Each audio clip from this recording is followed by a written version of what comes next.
2025 में ऐसा कौन सा सेक्टर है जो धमाल मचा सकता है, यानी कि उस सेक्टर की सारी कंपनियां काफी अच्छा रिटर्न दे सकती है। तो 2025 किस सेक्टर का होने वाला है? तो 2024 ऑलमोस्ट फिनिश हो चुका है, हम दिसंबर मंथ में है। नेक्स्ट ईयर के लिए अगर आप अपनी इन्वेस्टमेंट देख रहे हैं तो आपको एक ऐसे सेक्टर में जाना चाहिए, स्पेशली उस सेक्टर की कंपनी में इन्वेस्ट करना चाहिए जो 2025 में बूम कर सकती है। तो ऑलरेडी उस सेक्टर की एक कंपनी को मैंने डिस्कस किया हुआ है हमारे स्टॉक शास्त्र के एपिसोड्स में। तो वेलकम टू द ट्रेडिंग तंत्र स्टॉक शास्त्र के एक और वीडियो में आपका स्वागत है, जहां पे हम डिस्कस करेंगे रियलिटी सेक्टर की एक और कंपनी में जहां रिस्क बहुत कम है और रिवॉर्ड अनलिमिटेड है।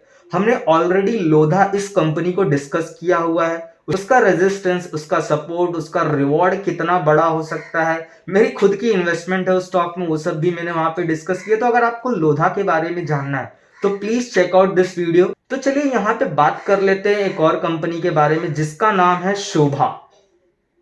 हाँ, सुनने में काफी सिमिलर लग रहा होगा, लोधा, शोभा। बट हाँ, ये भी रियलिटी सेक्टर की एक कंपनी जहां पर रिस्क बहुत मिनिमल है, रिवॉर्ड बहुत ज्यादा हो सकते हैं। अब आप ये सोच रहे होंगे कि रियलिटी सेक्टर में तो और भी बड़ी बड़ी कंपनियां हैं, गोदरेज प्रॉपर्टीज है, ओबेरॉय रियलिटी है, तो हम उनकी बात क्यों नहीं कर रहे?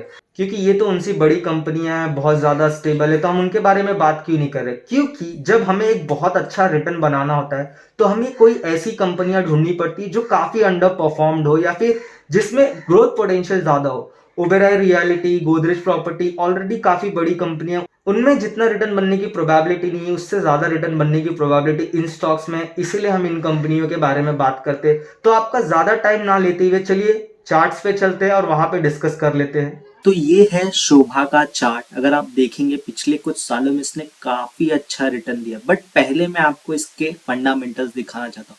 फंडामेंटल्स दिखाने के बाद मैं आपको एक इंटरेस्टिंग इंसाइट दिखाऊंगा इस स्टॉक के बारे में। तो पहले इसके फंडामेंटल्स देख लेते हैं।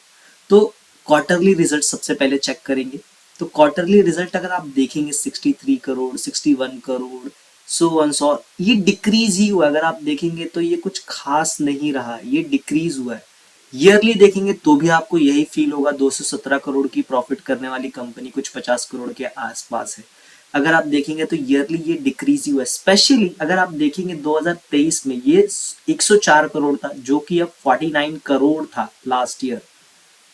आप चार्ट पे देखिए, चार्ट पे ये कंपनी अगर आप देखेंगे दिसंबर 2023 अगर मैं समझू, यहां से तो ये स्टॉक गिरा ही है।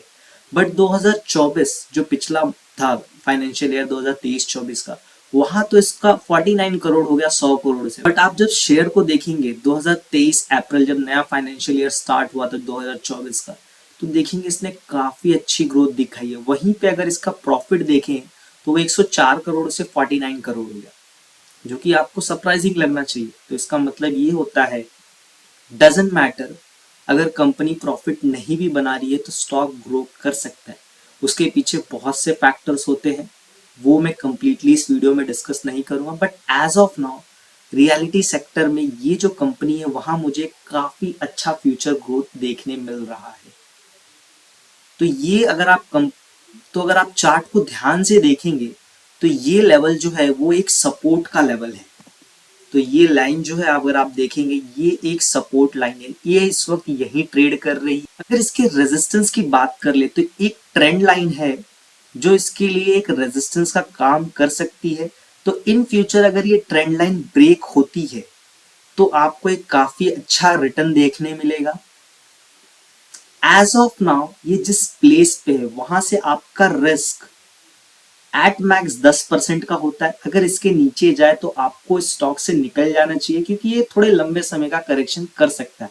बट जिस तरह से रियलिटी सेक्टर ग्रो हो रहा है, मुझे नहीं लगता कि ये उतना बड़ा करेक्शन करेगा। हो सकता है ये जनवरी फरवरी तक ऐसे ही ऊपर नीचे रहे, बट इससे ज्यादा टाइम इस स्टॉक को नहीं लेना चाहिए।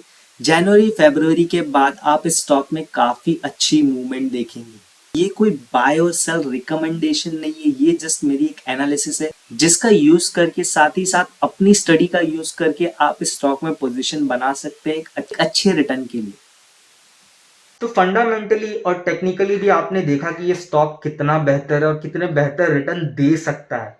ये कोई रिकमेंडेशन वीडियो नहीं है, आपको जस्ट एक एनालिसिस है। ये जो मेरी एनालिसिस है, आप इस एनालिसिस का यूज कर सकते हैं। अपनी रिसर्च करने के बाद आप इस स्टॉक में इंटर कर सकते हैं अगर आपको ये एनालिसिस वीडियो पसंद आई तो like this video, share with your other friends and subscribe to our channel.